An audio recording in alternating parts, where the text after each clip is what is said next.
Alrighty, welcome ladies and gentlemen, and we are back, yes, with another great episode of the Funny Business Spotlight. But now we not really doing the volumes anymore. Now it's all about exclusives. I come to you now with exclusives. We have wonderful people, and this is no difference. I have an exceptional businesswoman, entrepreneur, family woman, Christian go-getter. I mean, everything you want to name right here next to me. I've been following this person for a while, just on a professional tip. I'm always attracted to people who really put in hard work for their business, always trying to get better, not just for herself, but for us, our people. So I just want to say welcome, Kantrella Singleton. How you doing? Good. You look really nice. I appreciate it. You look together. Thank you. You like you're ready. I love to be together. That's right. You got to be. I mean, you got to be. It's 2026. I mean, you know, we are rolling through the year. You got to be ready. And right now, actually, we're in the most heaviest part of, I would say, your business, which is you're a CEO of Honesty Tax Services. So let's give a round of applause for that, right? Round of applause for that. And that's been going on now for, we want to say, what, 6 years now? Yes. 7 years? For sure, 6. Okay, 6 years. Okay, good. I missed around said 6, 7. I'm It's sorry. okay. I saw on TikTok they do 6, 7, which I'm getting sick of it, by the way. But anyway, but yeah, 6 solid years. So that's before COVID, and you went through COVID, and you're still doing it. And we're still doing it. Wow. So tell us just in your words about yourself, about your business, and your passion.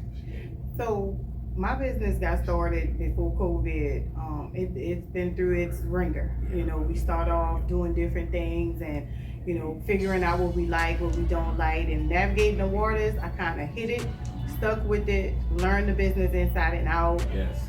It's always a continuous learning space, but I am continuing to build and grow different parts of my business so that I could continue to support my community. So even though my business is taxes, I love supporting my community. Like that's what I love to do, to support our community and to make sure that we are understanding what it takes to get ourselves out of some of these things that we get ourselves into. So that's where my passion for what I do comes from. Nice. Well, thank you so much for doing that. I mean, we need it. You really deal with the numbers, which is everything is based on the numbers, and you do support. I met you supporting out in Pankerville area, Napoleonville, even Thibodeau. She comes out to my comedy shows. And I really appreciate that. And that's how I met her. We exchanged information, and she didn't know it. But see, when I follow somebody back on Facebook or Instagram or whatever, I'm actually watching it. If you're an entrepreneur, if you got a business, I'm going to share it. I'm going to promote it. And I saw her myself changing people's lives, helping them on the financial tip with taxes, which is what we all need. And you're always dropping so many gems out there on your social media. That's what I like. So so this is what I'm going to say. She uses her social media as a tool to educate people. So, you know, not everybody uses their social media for that. And some people, we do kind of, even I've done it myself, we fall into where we have a business, but then we have our personal page. And then sometimes you get all this personal stuff, and then it's hard to kind of click over to the business. But you do a really good job of like integrating both of that. So how do you do that? Because like, again, I don't care about if you posting all the latest fights and you trying to talk about taxes. I'm not coming to you for business. I'm just being honest with you. I'm just have a separate page for it. But she does it to where it's only about business, and I like that. And then of course I learn something every time I go on her page. So like, how do you do it like that, and how do you avoid the distractions of like running into what all everybody else be doing? Well, I live a private life, so it's a lot of stuff that I don't even get into. So I don't know about the latest fights. I don't know about the latest things that's going on. I have a lot of my mental is consistent. So I'm in school, I'm running a business, and I'm raising a household and being a family. Yeah. Everything that I do, trying to build that part of that business, it's enough. Like I just don't have time. But I've learned to over the time to separate the two.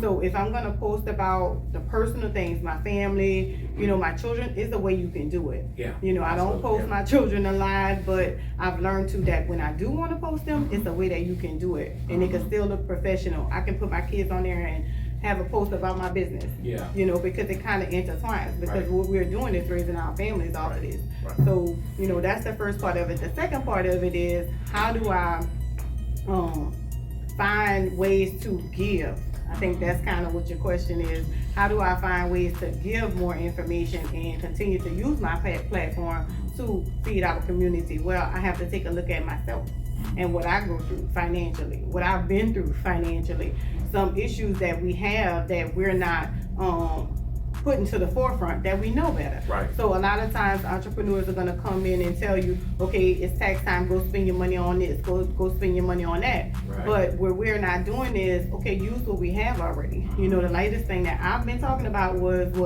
either go and get this life insurance policy, right? Yeah. Or paying off these premiums, right? Because if we learn to pay on our premiums, we're learning to put ourselves in a better position overall. So even though, you know, we want to hold back, because holding back allows us to continue to feed different areas and being able to, that's where we're going to gravitate people at, get money. But sometimes it's not always about that. Yeah. Sometimes we have to learn how to give people. And so that's where my business is kind of overexposure, because I'm going to teach somebody before they even get to know me, before they even use my business, they're going to already know that I'm continuously giving information. So that's what I like about it. Yeah, I like that. I mean, and you work it year round, and I love that. You're not like coming around like, hey, let me get them tags, what do you mean? Like, you know, you're actually around the whole year, and that's really cool. And I think our finances are around the whole year, bills are around the whole year, so why not? I mean, I don't mean to be morbid, but people die around the whole year. So I mean, why should it just be a certain season? So kudos to you on that. Now I'm gonna go back in time a little bit. All right, we're gonna go back, all right, to 2019, right? Okay. Take us through that part. That's when you started your business. What was that like for you? What were the good parts or the challenging parts of, like, okay, I'm about to jump into taxes, because you know now I mean, you know how it is. Everyone seems like they throwing their arms down. But you, by you being in it back then, is so awesome. So like, take us through that time in your life and just walk us through that. So before I started my own business, I was working for a different office. I worked this business from January to October. And I try not to tell this story, but this is my true story. And tell it. We don't sugarcoat on the Funny Business Spotlight. So my pay was $3,500. I trained in October and November. We opened that office in January, and I worked that entire season with a promised salary of every 2 weeks. That did not come. Wow. When I did get paid, I got paid those few dollars every, so often when they did come. And then at the end of the year, it was money. So I had just got hurt prior to that. And so I needed the money. So I was sticking with it, even though I wasn't getting paid. Right. I was calling the bosses for certain things. They was at the nail shop. And so what I did, I just stuck with it. I had nothing else to do, and I stuck with it. So come October, everything was dying down throughout the whole year. When I tell you, those clients called me. They all knew me because I ran that business. So they contacted me. Their checks was coming in. I had to go in the office, print checks. I still had the key and everything. I didn't, when we did our last for that office, for that company that I worked for, it was in October. I had nothing else to do. I was exhausted. I had nothing else to give. Counted all my money that I made that year. I made $3,500 from January to October. And from there, I decided to figure out ways to get out on my own. I think I went with another company. I've been through 2 other companies, and then I launched my own business. I thought that I couldn't get my own because I had a conviction on my background. And something said, don't let nothing stop you. Put in an application, go get that fingerprint, and let's see if you're gonna get these numbers. And I got my qualified numbers to become my own tax office. There it is. And that's just what I've been doing. It's been amazing. To just do your own, to have your own. I'm so proud of you for that, like, just to hear that story and to know that even though there was something that might have stopped you, you was like, nah, I'm just gonna do it anyway. And I think what I took from that was, y'all just do it anyway. What's the worst you can use? I mean, the worst you can lose is what a no, right? And I mean, you just go find a yes.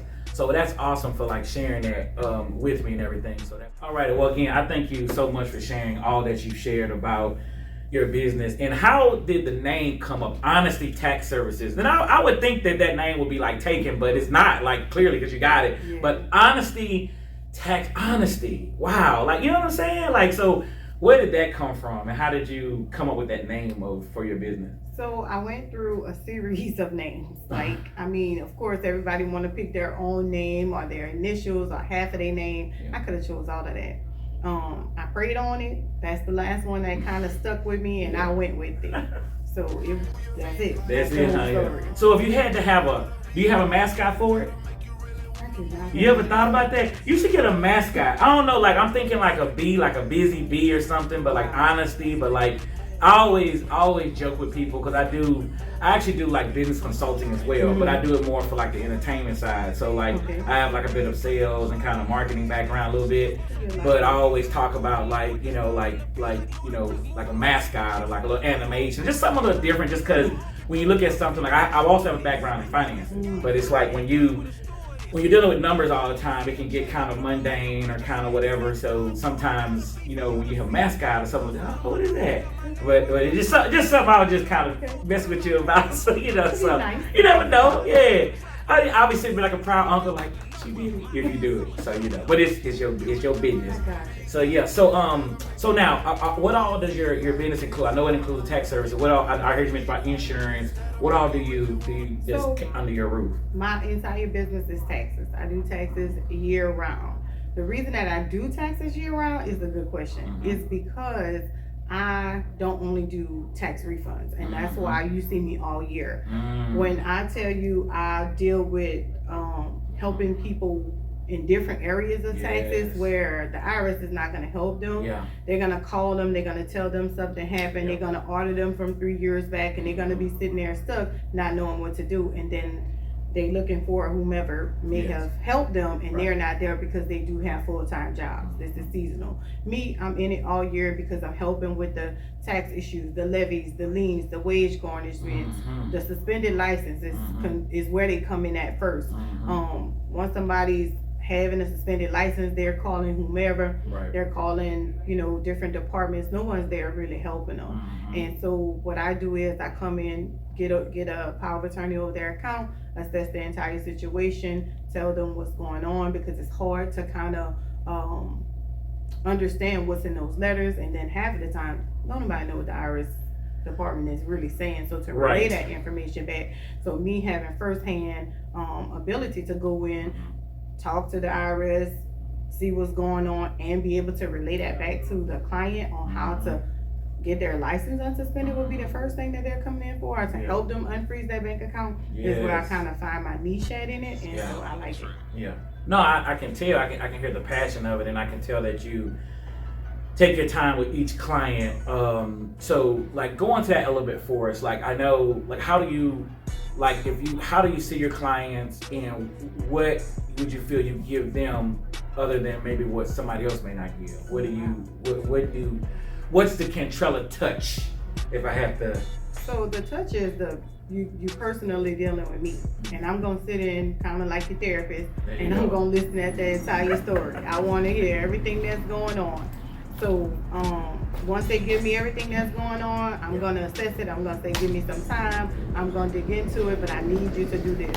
Their sense of why they love working with me is they have a feeling that I'm gonna take care of it, and I'm gonna give them the information before they pay me. I'm gonna let them know that these are the steps that needs to be taken, and this is what I have to charge to get this done. And so being clear like that, it opens up doors for them to understand that, hey, this could be what I need. They feel comforted.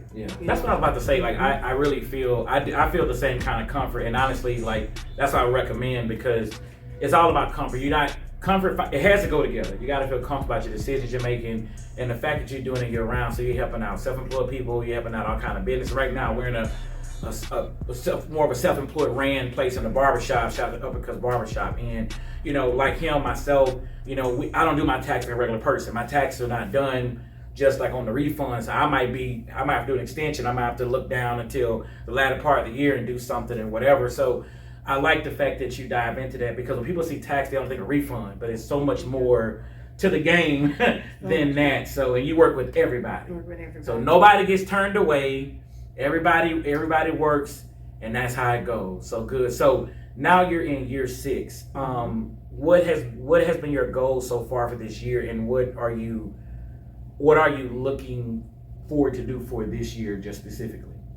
This year I'm looking at the same thing, kind of laid back in it. I don't quite push. I'm not a pushy person, so I don't, push. Yeah. Hey, this I is ain't what run you all need up to behind do. you. Yeah, you need to come to me. I'm not that type of person. Yeah. I wish I had it, but I'm not a salesman. Right. So I don't know how to go out there and say, look, all I could do is say, look, I'm telling you something's going on. You may want to, keep it, because when they hit you 3 years later, 4 years later, people, you're kind of stuck. So I think it kind of, my brand and my personality does stick with people. So when they do hit my page or they're recommended, like I'll get recommended to people that I don't know how they got to me, and they were like, somebody just tagged you. Hit up. Yeah. So, but there was nobody else that works in that environment on what I do. So when they're lost, when they're confused, and they're looking at that bill, they want to find somebody. And most times people are going to tag me, even if they don't do business with my business, because there's no other tax preparer or office that they know of who are assisting individuals with their situation the way I continuously tell them to get their business in order.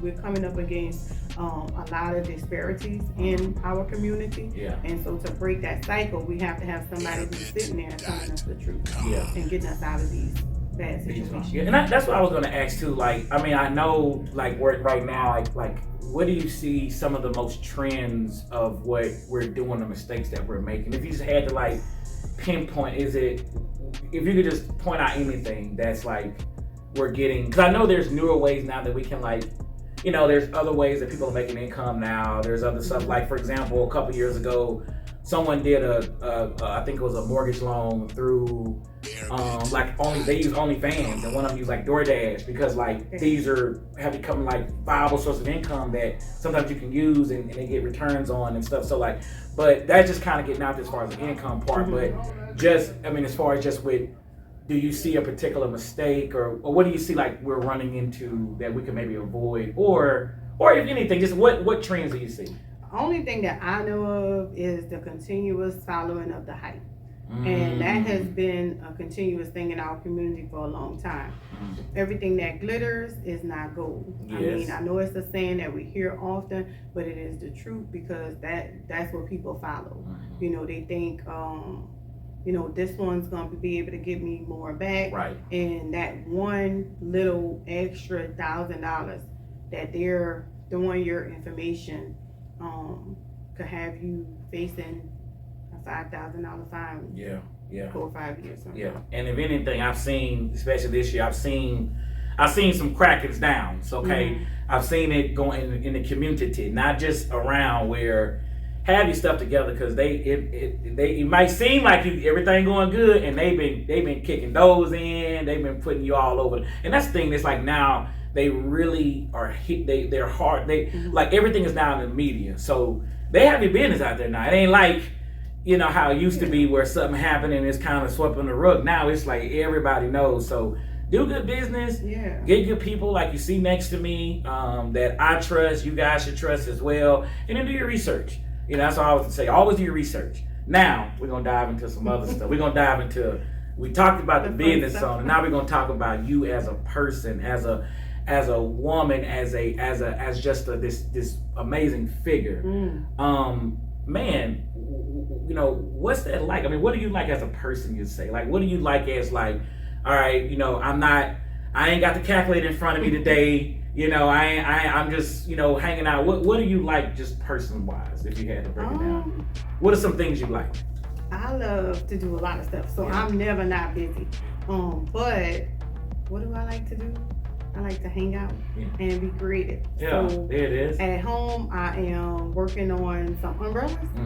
So I'm always buying like creative stuff to do my creative part. So I'm kind of working on designing umbrellas and just seeing how that is, because mentally I'm a busy person. Right. So what's your favorite color? Yellow. Okay. Oh, really? Okay, that's interesting. Why yellow? Okay. I don't ever asked anybody favorite color was yellow. Shout out to the yellows out there. My mom was orange, which was like, I rarely hear that, but that's pretty cool. But yellow. Okay, I ain't mad at the yellow. It's springtime yellow. Is it spring yet? It's the time almost just spring. I mean, okay. we're in Louisiana, so Yeah, I ain't even know the time just had skipped forward. I ain't even know. yeah, I'm sitting up we're and in I'm like, Louisiana. We don't have, yeah, you know, yeah, like we just got like, we got like, fall hot. Last we got hot and like right. one day cold. That's it. So yeah, that's good. That's good. So in your downtime, you creative. Ooh, I'm always creative. You're always working on something Yes. creative. That's pretty cool. You know, last year I produced, I think, over 15 books Wow. that I released. You hear that? Over 15 books. 15. Tell us about 2 of them that you did. I have, oh my God. We have the nonverbal book Okay. for That's nonverbals. That's big. And we have cursive writing for continuously helping our children learn cursive writing. Yes. And I have a 15-year-old, and he's self-teaching himself. Wow. So I listen at some of the things that we're lacking in our community, and if my creative mind allows me to figure it out, I'm probably gonna do it. Yes. Well, no, that's really, really, really good to hear.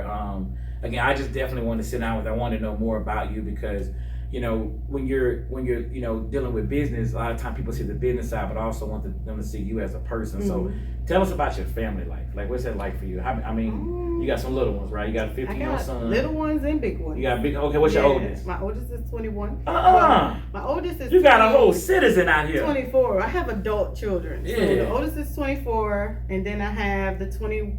Okay. No, my daughter made 21, so I should have one 22. Yeah. 24, 22, 21, 15, 13, and then 11. Oh. So, I ain't mad at that. Yeah. So what's the youngest one like? Oh, whatever you can imagine, that's what he's. That's what he like, huh? Yeah. I was the youngest, so I always ask about the youngest. Ooh, wow. The youngest. What were you like? I was spoiled, not spoiled, spoiled. I was a problem. I really was. Very flip mouth. Knew I was the youngest. Knew I was protected. It was all about me. So that's kind of. Some people say I'm still like that. Whatever. Yeah. But so I got a lot of young baby. Not as I've gotten older, I've morphed more so into understanding about what it's like on the other side. But I was the baby. How to be an adult. Yeah. Gotcha. Yeah, I had to learn, like, you know, just to see not just my side, but to see both sides, the other side, and to put myself in their shoes. And I think that's what you do when you're working with every customer you have and people. I've just seen you put yourself in their shoes. You don't act like you're better than, nothing like that. You just get right into it and you get to working. Yeah, I feel to believe, you know, if we over talk a person,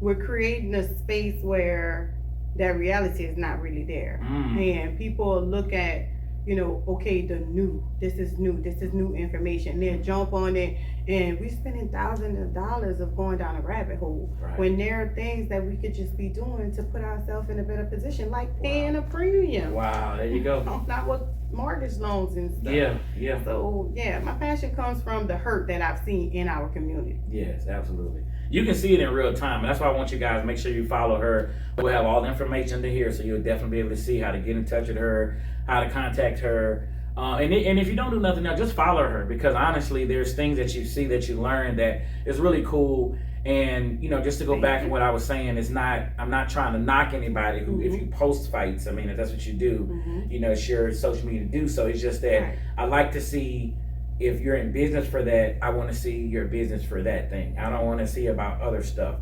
So I appreciate you for doing that. And then just being solid on what you do. And I appreciate you coming to my shows. Oh, yeah. And she be laughing for real most of the time and stuff. Under the table. Yeah, under the table. She performed. Yeah, we did a thing.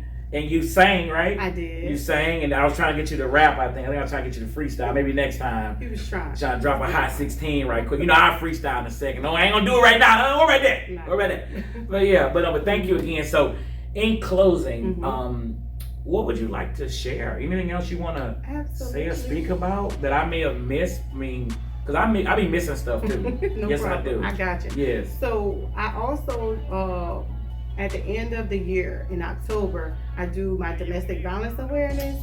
So that's really important. My mom and my sister, you know, the tragedy that we had with them. Yes. Yeah, you kind of heard that story. Yeah, so that's kind of where my passion comes in for that. Well, let's tell them the story. I mean, are you okay to do it? Yeah, we can. Okay, share. I'm gonna let her share her story, and you guys listen in. It's just okay. So in 1997, I was 11. My older sister was 15, and my mom was, I think, in her early 30s or late 30s, whatever. And my mom and my sister were murdered by my mom's estranged boyfriend. Yeah. So I was the oldest of a household. I say a household. Yeah, I was 11. You had to pick up, and I had to all pick the up. pieces. Wow. So I learned to cook, clean, made sure everybody got to school decent, that they had all of their personal things that they needed. So grew from there. I thank you for sharing that because I'm a huge supporter of domestic violence. And I'm gonna have to put you in touch with some people. Yes. They have a very nice. Matter of fact, I did a spotlight with her. She named her business after, unfortunately, one of her close friends fell to domestic violence, and she has a like a thrift store out in Baker. Very, very nice thrift store. She's a lot in the community for domestic violence. She's a big time domestic violence advocate, and I just thank you for sharing and coming forth, and then just showing that even the most darkest situations, light can come from that. And look what we have in front. We have someone who's successful, who's pushing her family forward, pushing the community forward, as far as I'm concerned, and always handling your business. And she's there if you need to hear from her. And we need people like that in your corner. You need people you can trust. Then she's gonna have a mascot soon too. With the we don't know what it's gonna be. It might be a bee, or it might be something tough like a tiger. Yeah. With the claws coming out. So we can't do a heart. Oh we can Heart's cool, with the claws coming out the heart. I'm just joking, but no. So, I just want claws in there. I'm sorry. Aggressive. My bad. I'm going through it. I watched a couple of action films. I've been on C-Bazz and stuff. I'm a little hyped. But anyway, But I thank you for like just coming in and sharing your story and stuff. You could have been anywhere else. You came. She drove through the rain. She went through some traffic jams. Had to even go to McDonald's. She was hungry. She had to go to McDonald's. Brought me a cheeseburger. Okay, don't worry about it because I just can't work out. But don't worry about what I did with myself. Okay, it happens sometimes. We fall down, but we get up. Anyway, but anything else you want to say? You want to leave? That's basically it. Okay. All right, well, good. Well, we had a great time here. Thank you for coming and making us a great exclusive spotlight on funny business. Shout out to Comedy Plus Network, and shout out to Uppercuts Barbershop for allowing us to have a location here and do the interview here. It's a great spot. Check it out. And I'm just gonna be what I always say, which is just keep on being great. Until next time, we'll see you. Airbit.com